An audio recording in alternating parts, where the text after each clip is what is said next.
Ano daw itong 5 love language? Una, words of affirmation. Love needs to be expressed.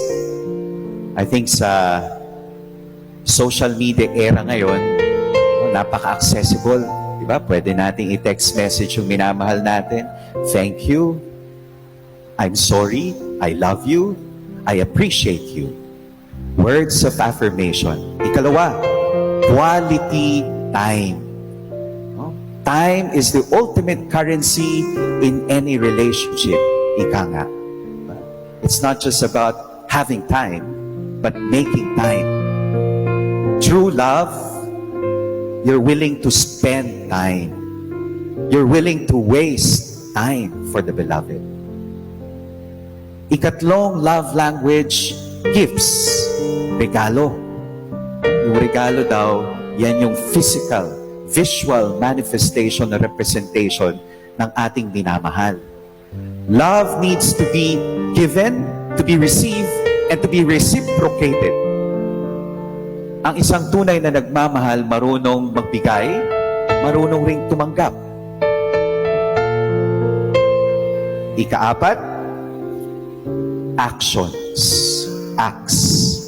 Love needs to be manifested or expressed. No? Naalala ko yung through acts of service. Naalala ko yung mag-asawa na kaibigan ko, young couple. Young couple. Banker. Banker sa umaga, babysitter sa gabi. Sapagkat ang kanya asawa ay doktor. No? Nasa emergency. No? Sa naka-assign sa gabi. Love needs to be expressed.